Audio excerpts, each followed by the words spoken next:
자, 신구약 중간사. 자, 넘겨보겠습니다. 아마 지도를 안 보면 지금 하는 이야기가 해리포터 이야기로 들릴 수 있어요. 그런데 자, 성경의 중심은 어디냐? 예루살렘입니다. 이스라엘 예루살렘이 여기에 있어요. 여기. 남쪽으로는 이집트. 그런데 우리 성경에서는 이집트를 애굽이라고 하죠. 이집트라고 하는 말의 한자로 바꿀 때는 애굽이 되는 거예요.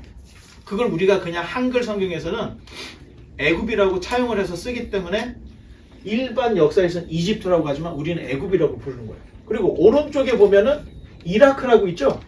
그리고 뭐 여기 이란이 있죠. 이란이 메데 페르시아. 여기가 지금 이란이고 저 이라크 있는 부분이 바벨론으로 생각하면 되고요. 그 다음에 요 시리아에 있는 부분, 요 부분을 중심으로 해서 아시리아가 있었죠. 그리고 여기 튀르키예라고 터키가 있고 그 옆에 지중해를 건너가면 그리스가 있고 더 왼쪽으로 가면은 이탈리아가 있습니다. 그러니까 북아프리카 쪽은 이집트, 리비아, 튀니지, 모로코 돼 있고 이때 당시에 세상의 끝이다 할 때는 스페인이에요.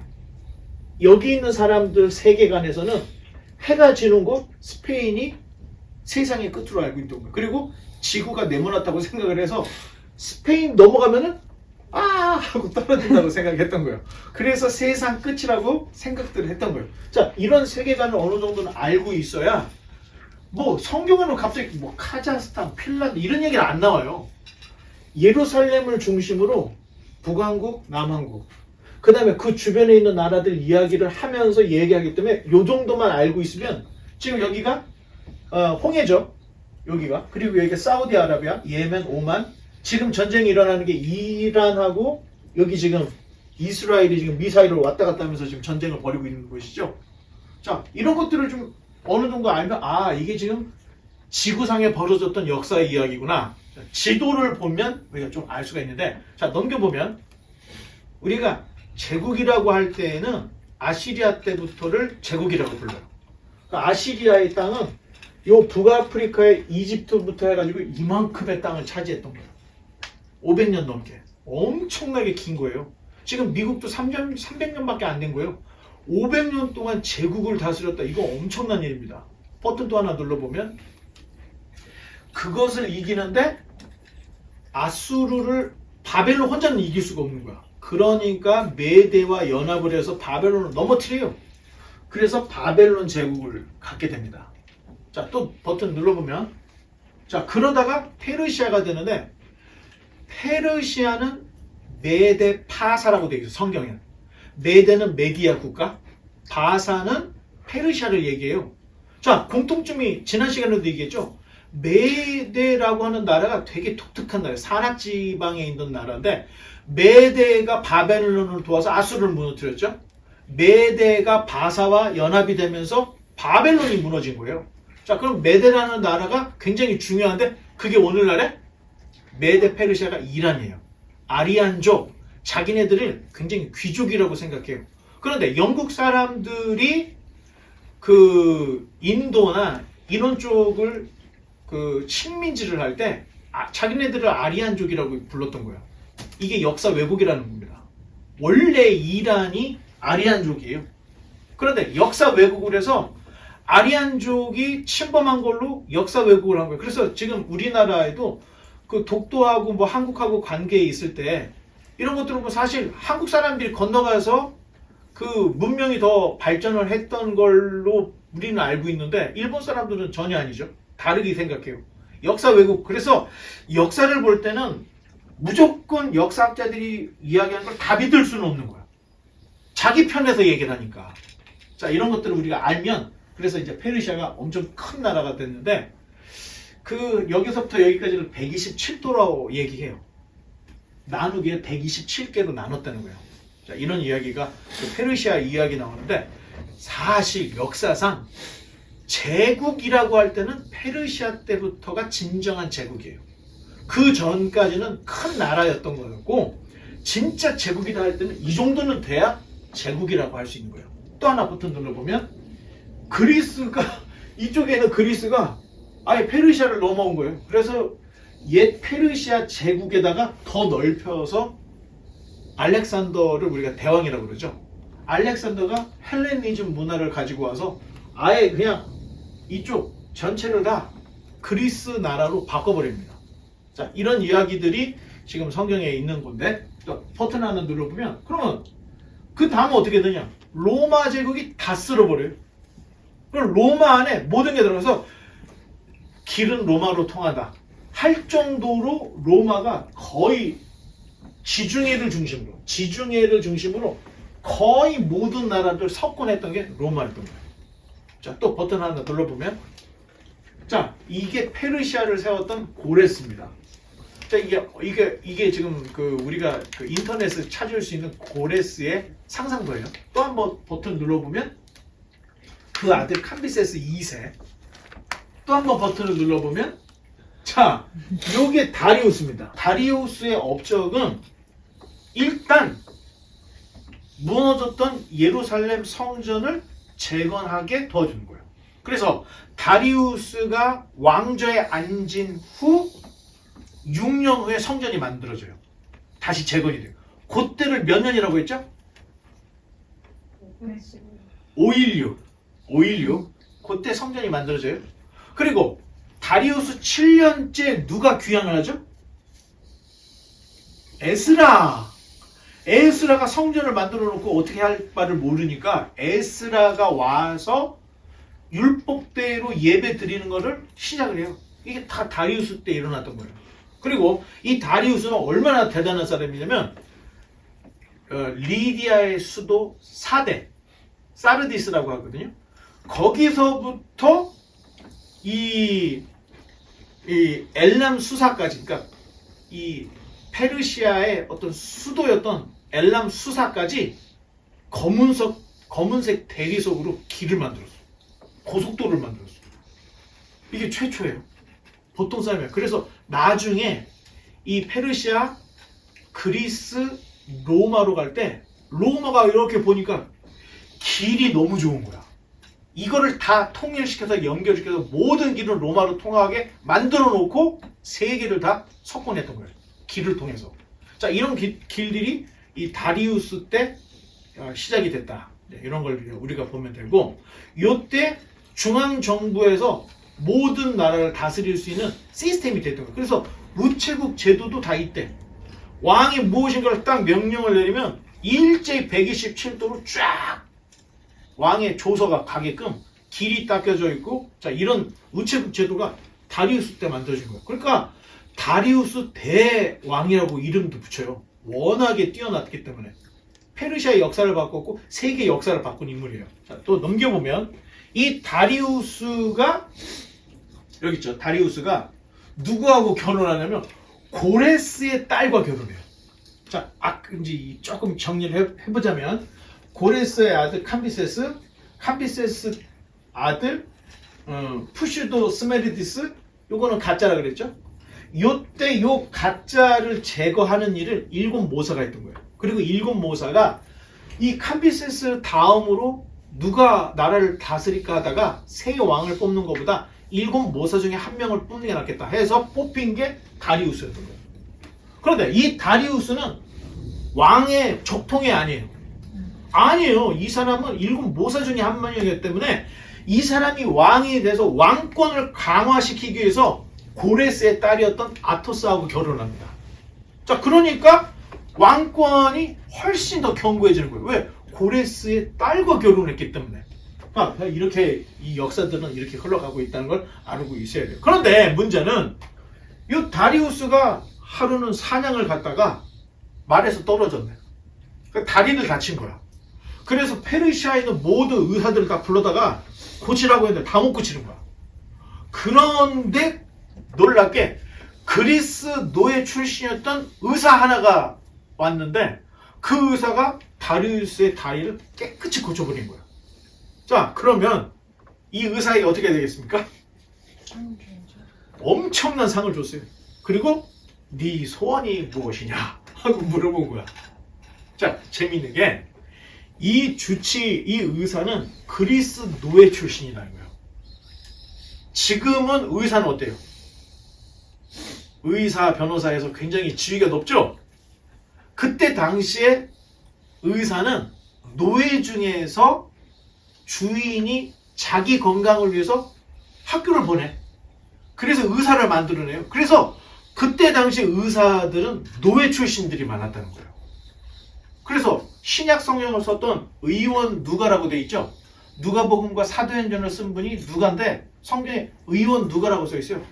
자, 그거를 볼 때 누가는 노예 출신이었다는 거예요.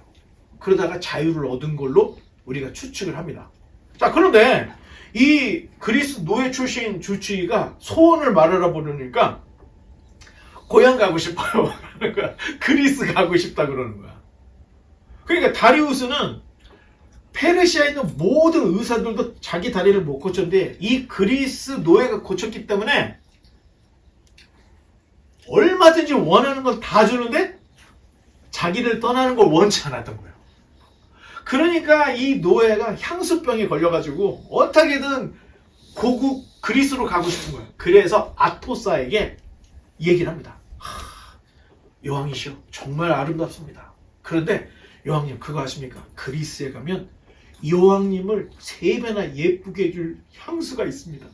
거기에는 금고리 장식이 페르시아 거하고는 상대가 안 됩니다.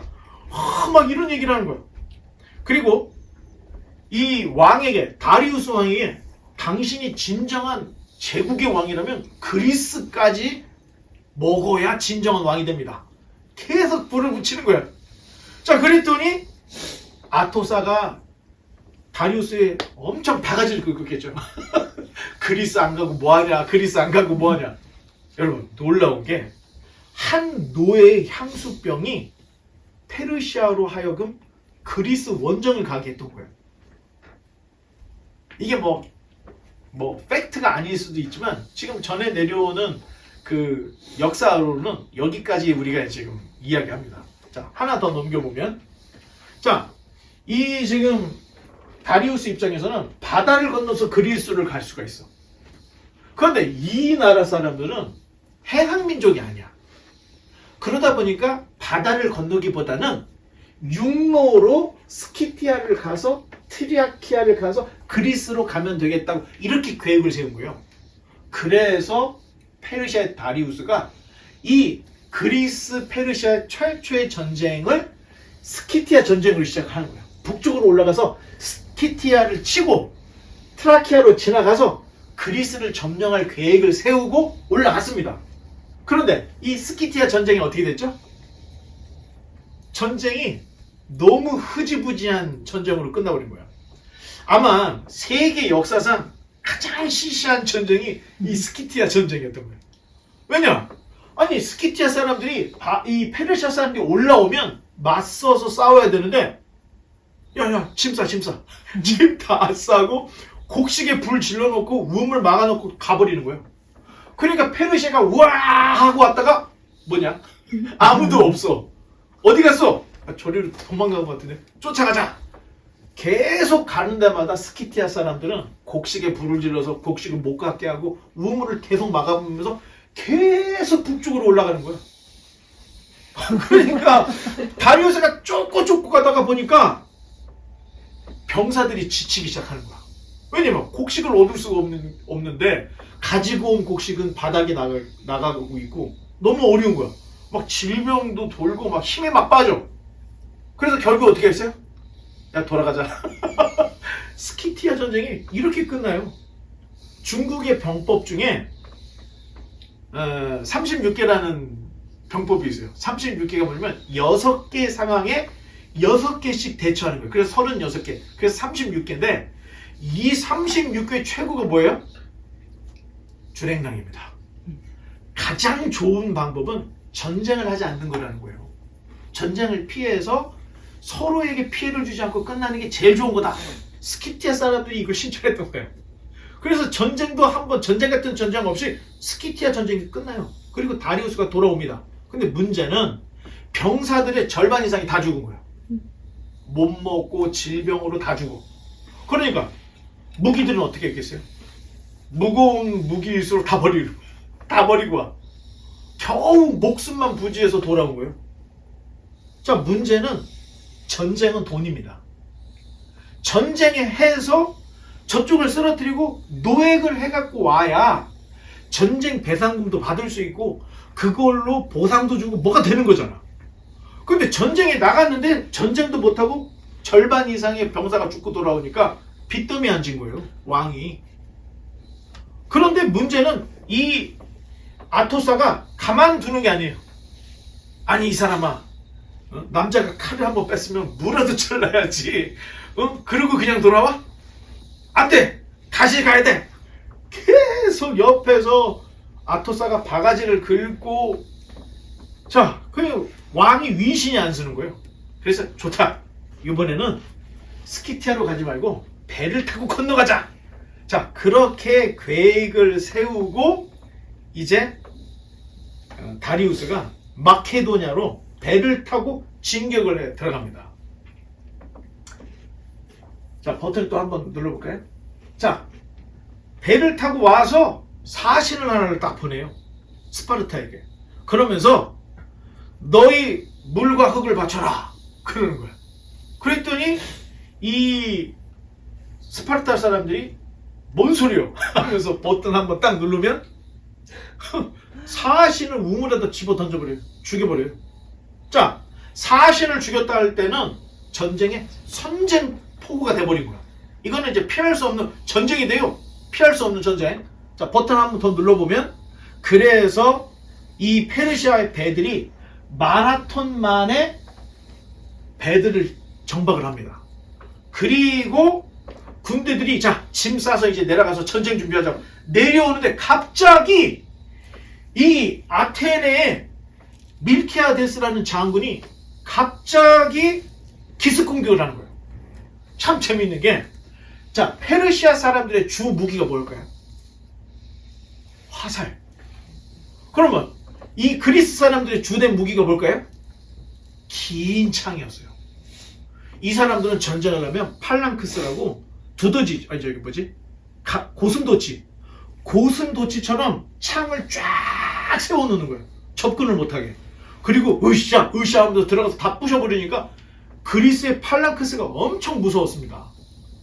자, 그런데 화살도 땡겨보기 전에 갑자기 긴 창을 갖고 와서 말 타고 와가지고 짐 내리고 있는 페르시아 군사들을 다 찌른 거야. 어떻게 됐을까요? 대패했습니다. 대패. 마라톤만에서 제대로 전쟁 한번 못하고 페르시아가 다 쓰러져 버린 거예요. 자, 이 승전보를 아테네로 전하기 위해서 전령 하나가 죽도록 됐어요. 누구예요? 페이디페데스가 열심히 한 40km 정도를 뛰어가지고 우리가 이겼다! 하고 죽어. 거기서 우리가 이겼다. 그래서 이 사람의 어떤 그 정신을 기르기 위해서 마라톤이 시작됐죠. 그게 보스톤에서 마라톤 했는데 보스톤의 마라톤 구간이 42.195였던 거예요. 그래서 마라톤 올림픽 경기가 이제 시작이 됐던 겁니다. 자, 그 이후로 다리오는 죽습니다. 흐지부지하게 죽죠. 자, 그 다음. 그랬더니 그 아들, 다리우스의 아들 아수에로가 일어납니다. 자, 이 아수에로가 왕좌에 앉고 자기 아버지가 2번씩이나 스키티아 전쟁, 마라톤 전쟁에서 패한 거에 서륙을 하겠다. 칼을 가는 거예요. 아수에로가. 그리고 대군대를 일으킵니다. 자, 넘겨보면 자, 쫙 넘어와서 똑같이 해요. 물과 흙을 바쳐라. 그랬더니 페르시아가 또 죽여. 그랬더니 전쟁이 시작된 거죠. 자, 여러분 혹시 300이라는 영화 아세요? 300이라고 영화가 있는데 이거 보면은 이 테르모필레 전투가 정말 생생하게 일어나요. 그런데 이 테르모필레 전투가 주전 480년에 있었습니다. 자, 예루살렘 성전이 언제 이루어졌다? 516년에 그리고 36년 후 480년에 테르모필레 이 지금 2차전이 시작된 거예요. 그리스 페르시아 전쟁이. 자, 테르모필레의 좁은 협곡. 야, 여기가 바다인데 배를 다 이제 정박하고 군사들이 내리는데 여기를 통과해 아테네로 갈 수 있는 거야. 그러니까 스파르타의 군사들이 야 아테네 이것들 다 비켜. 우리 300명이면 충분해. 300명 레오니다스가 300명을 데리고 여기를 막은 거예요. 틀어 막은 거야. 그랬더니 엄청난 대군을 가지고 왔던 얘네들이 화살을 땡겨서 우르르 쐈더니 방패로 막았는데 곧은 못 치겠다니 화살이 얼마나 많이 넣어. 화살이 완전히 비만큼 쏟아졌는데도 다 막아내요. 그리고 돌격 앞으로 돌격 앞으로 하는 거예요. 돌격 앞으로 하는데 페르시아 사람들은 창을 썼다 그랬죠. 이 사람들은 활을 쓰거나 이제 활이 안 되면 근접전에서는 칼을 쓰는 거예요. 자 했더니 우르르 몰려 여기 있는 사람들이 어떻게 하냐면은 와 오면 그죠 콕 찍어서 바다에 빠뜨리는 거야. 콕 찍어서 바다에 빠뜨리고 콕 찍어서 바다에 빠뜨려. 그러면 여기 있는 뒤에 있는 사람들은 야 전장한테 왜 안 가는 거야? 밀어 빨리 와 했더니 앞에서 밀지마 오오오 하다가 얘네가 콕 찍으면 바다에 빠지고 콕 찍으면 바다에 빠지고 엄청나게 죽었습니다. 이 지금 300명을 막지 못하는 거예요. 이걸 뚫지 못하는 거예요. 이게 테르모필레 전투인데 이게 300이라는 영화 한번 보세요. 되게 재밌습니다. 좀 잔인한 면이 나오는데 시체를 막 성을 쌀 정도로 페르시아 군들 그렇게 죽여요. 자 그런데 요 아테네에 이 배신자가 하나 있었어요. 이 배신자가 뒤로 돌아가는 비밀 통로를 페르시아 아하수에로에게 말해줍니다. 그래서 아하수에로가 뒤로 가서 공격을 하면서 앞에서 공격을 해서 결국에는 300명이 다 죽어요.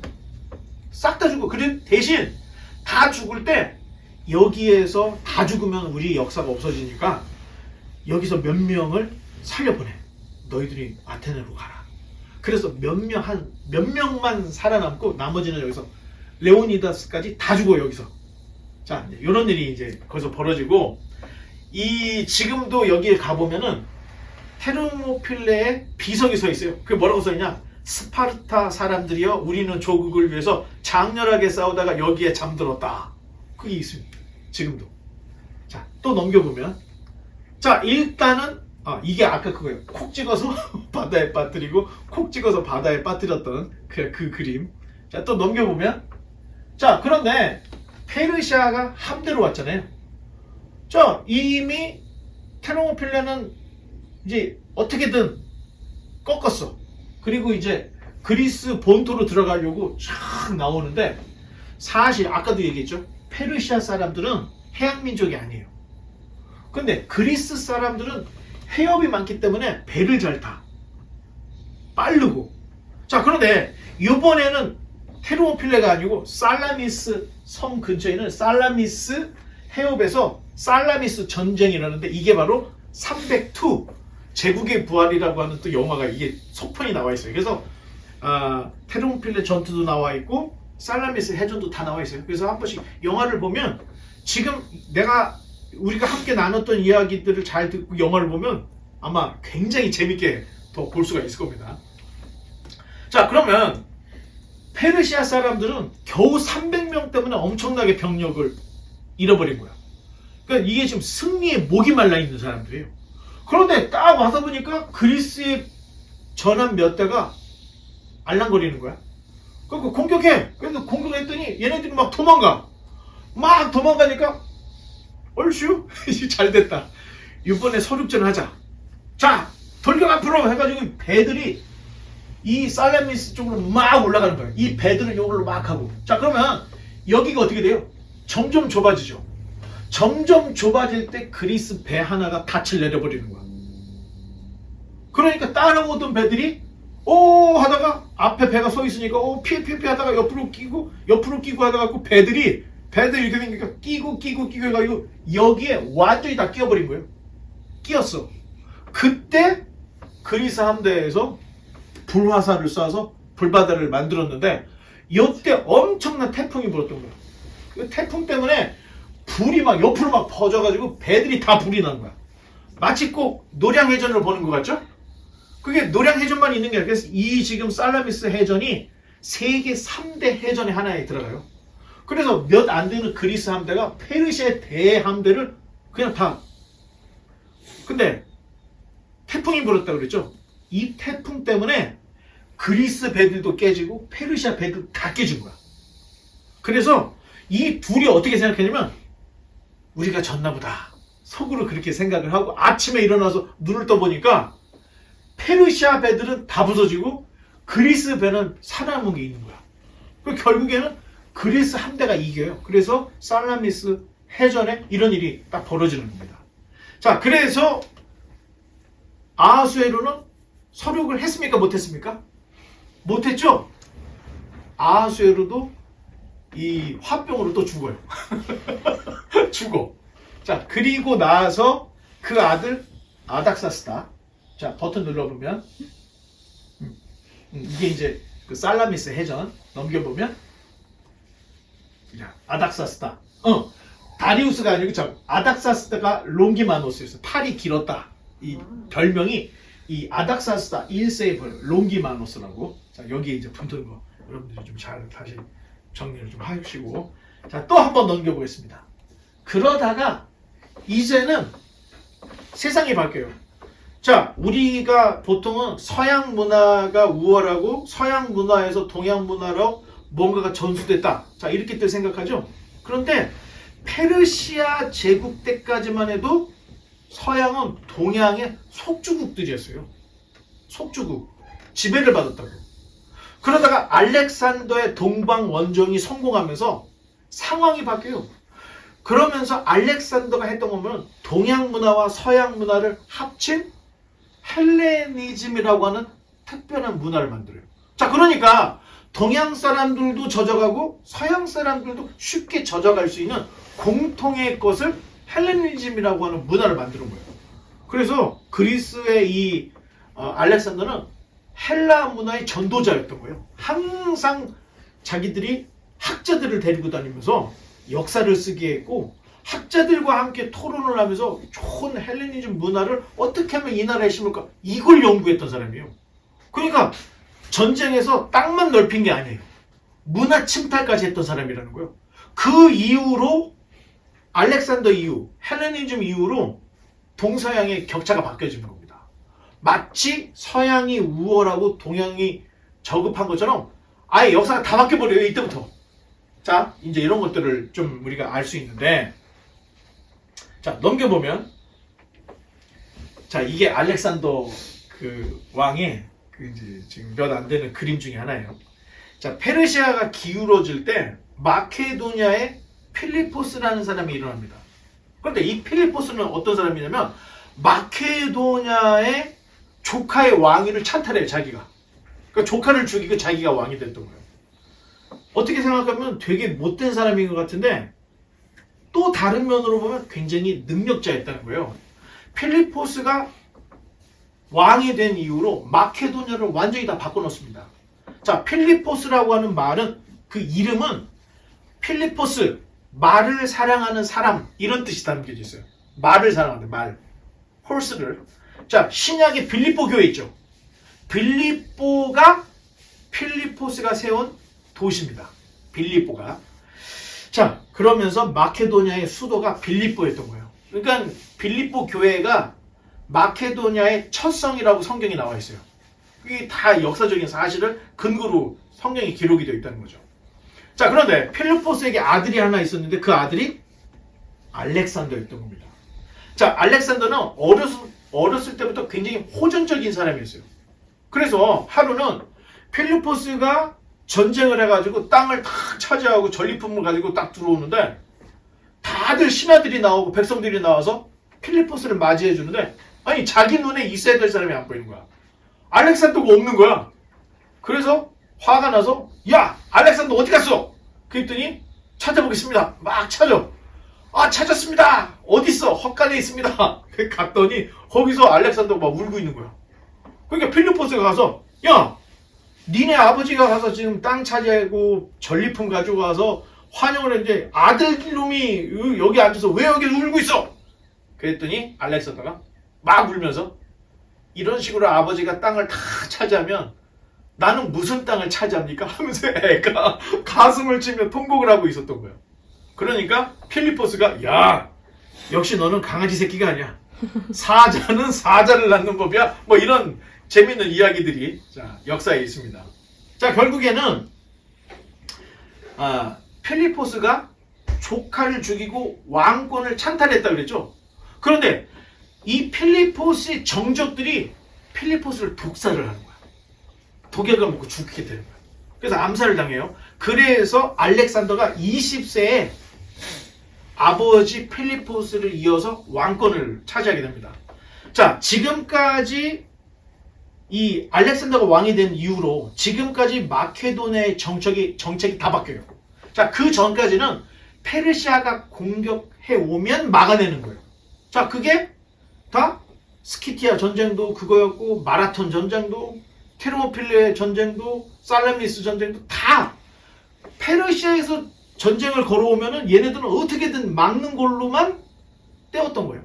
그런데 알렉산더가 마케도니아의 왕이 된 이후로는 야, 왜 우리가 막기만 하냐? 차라리 저 바보들에게 우리가 가서 공격을 해버리자. 완전히 기조가 바뀐 거예요. 그래서 동방원정을 알렉산더로부터 시작이 되는 거예요.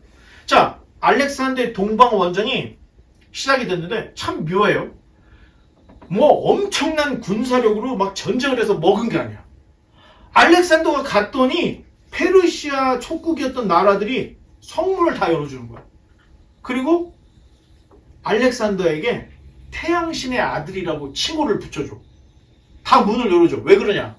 오랫동안 페르시아 이 케케묵은 이 정시에 속국들이 환멸을 느끼고 있었던 거야. 자, 특히 캄비세스 2사가 북아프리카 원정을 갔을 때 이 애굽의 왕의 묘를 열고 끈으로 묶어서 밧줄로 막 끌고 다녔다는 얘기죠. 애굽 사람들이 이집트 사람들한테는 페르시아에 굉장히 안 좋은 감정이 있었던 거야. 그런데 이 지금 마케도니아에 알렉산더가 페르시아를 침공해 들어왔다는 얘기에 사람들이 박수를 치면서 엄청나게 환영을 해줬던 거예요. 자, 지금 이 알렉산더의 동방 원정 전쟁은 할리칸나수스 전쟁, 길리기아 전쟁, 가자 전쟁, 두로 전쟁, 요 네 가지 전쟁 외에는 전쟁 같은 전쟁이 없었던 거야. 다 그냥 성문을 열어줬기 때문에. 그러다가 이스라엘을 지나가게 됩니다. 그런데 그 전에 두로 전쟁에서 이 알렉산더가 굉장히 어려운 전쟁을 했던 거예요.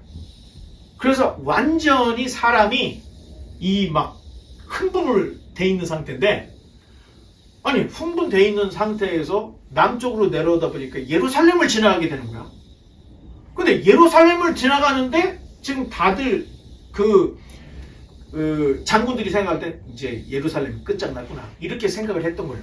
아니 그런데 갑자기 알렉산더가 예루살렘을 지나갈 때 예루살렘의 대제사장이 알렉산더를 맞이하러 나온 거야. 그랬더니 처음에는 알렉산더가 전쟁을 하려고 하다가 칼을 집어넣어. 그랬더니 갑자기 애가 공손해지는 거야.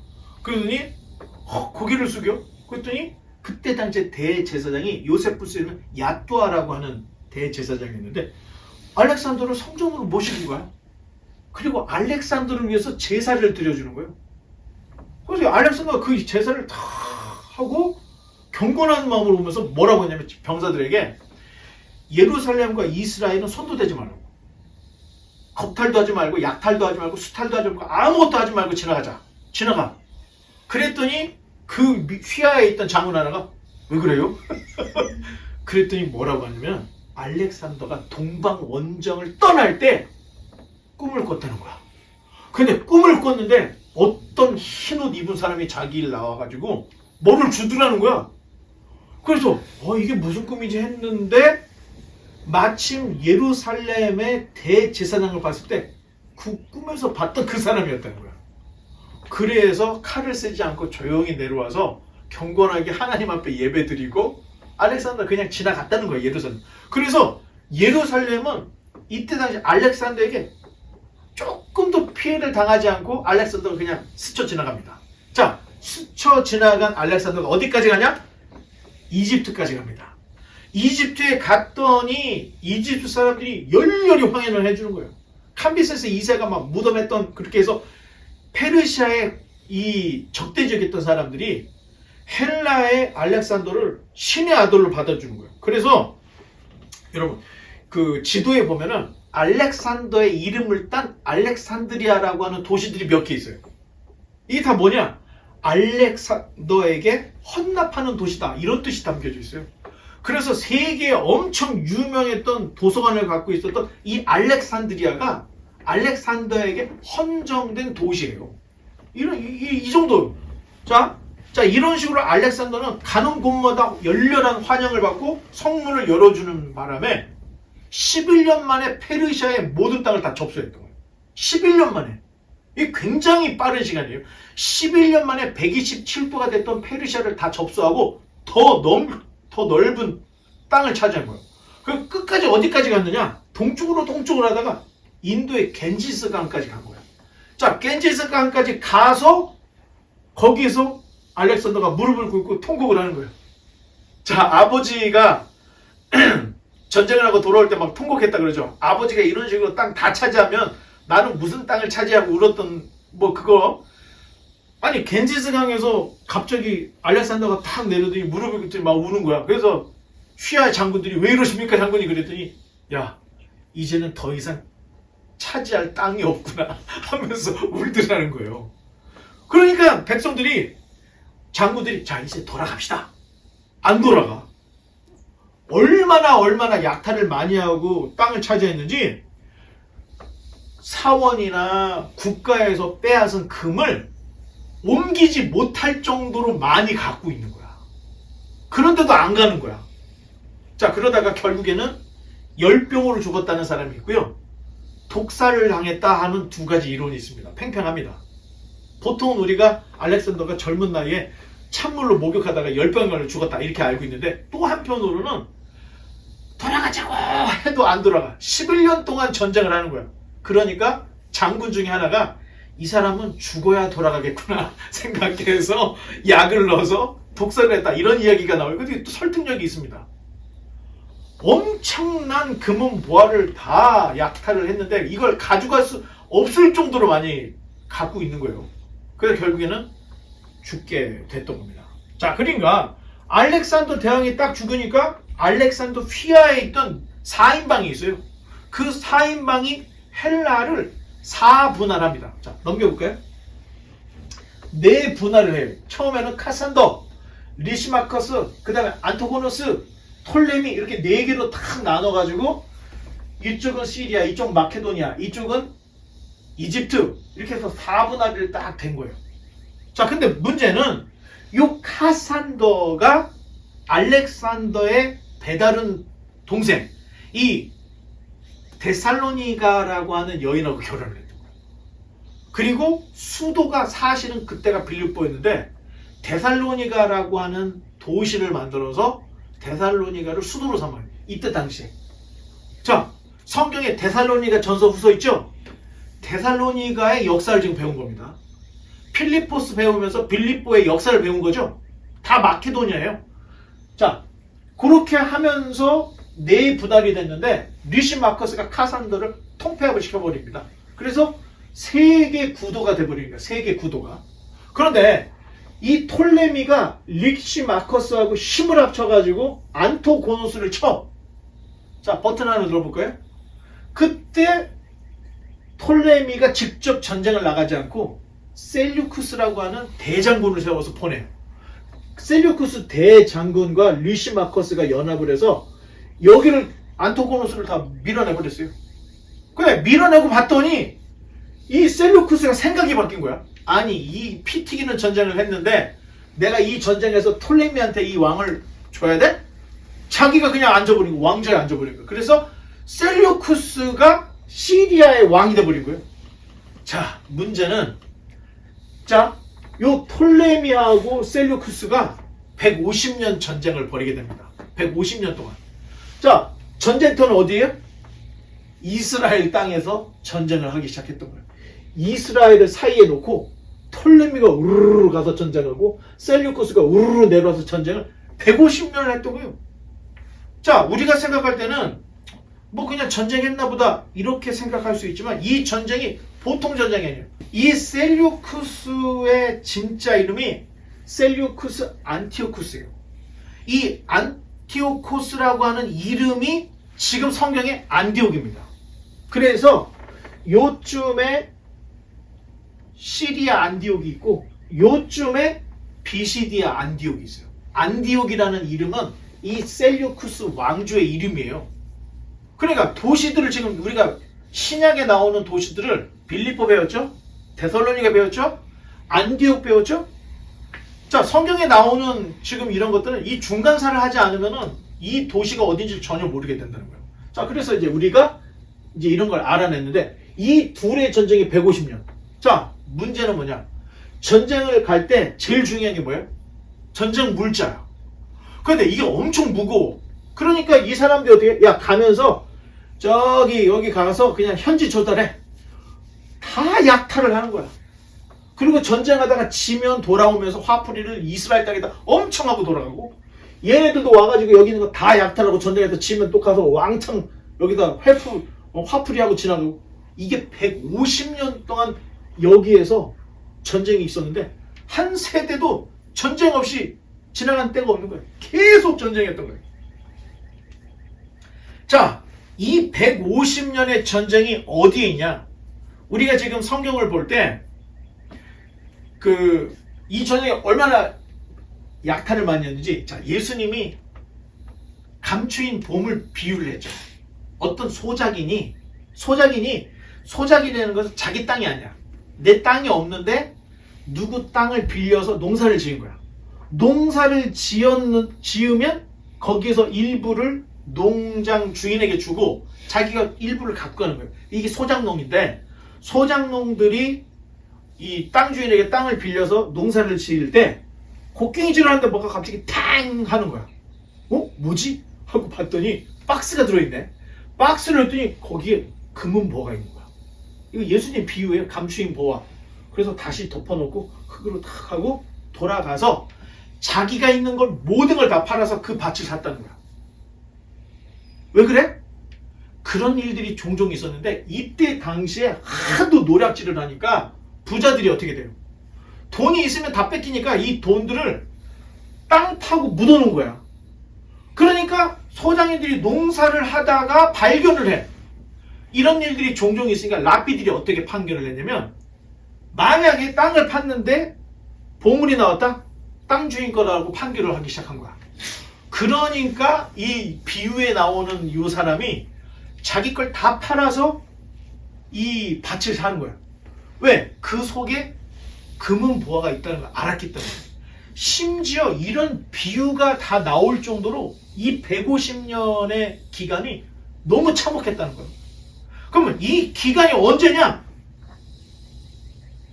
이스라엘 백성이 하나님 섬기는 게 범패스럽다. 말라기서에 하나님이 너희를 사랑했더니 주께서 우리를 어떻게 사랑했습니까? 하나님께 예배드리는 걸 귀찮아하고 하나님 섬기는 것을 너무 힘들어했던 그 시대에 바로 이어서 150년에 북방왕과 남방왕의 전쟁이 바로 벌어진 거예요. 이 전쟁의 엄청난 피해를 이스라엘이라는 나라가 건국된 이후로 가장 힘든, 끝도 보이지 않는 150년의 터널을 지나고 있던 거예요. 이때. 자, 이게 다 헬라 시대에 로마 시대 그 사이에 벌어졌던 내용들이 지금 다 기록이 되어 있습니다. 자, 오늘은 여기까지만 볼 건데, 자, 이 다음에 이제 로마가 이 전쟁에 끼어들어요. 근데 그 얘기를 하면 이제 시간이 많이 지나가니까 이제 오늘은 여기까지만 하고 우리가 봐야 될 게 있습니다. 자, 심는 대로 거둔다는 얘기 있죠. 내가 콩을 심었으면 뭐가 나와요? 팥을 심었으면 뭐가 나와요?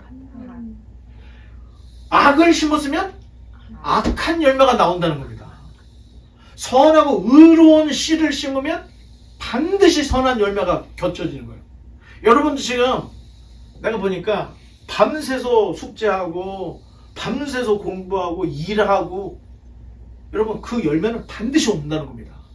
반드시 와요. 이게 우주의 법칙이니까. 선한 곳으로 여러분들이 많이 심어 성경을 알려고 하고 뭐 열심히 해.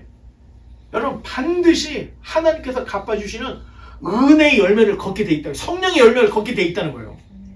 이스라엘 백성들이 하나님 섬기는 것을 범패스럽게 생각했더니 결국에는 150년 동안 고통이라는 열매를 거둬들이더라는 거예요. 심은 대로 거둔다는 거예요. 바라기는 우리 모두가 선하고 의롭고 참되고 성실하고 좋은 것을 심어서 하나님께서 기뻐하시는 여러분 삶을 윤택하게 하는 선하고 좋은 열매를 거둘 수 있는 하나님의 백성들이 다 되시기를 주님의 이름으로 축원합니다. 기도하겠습니다.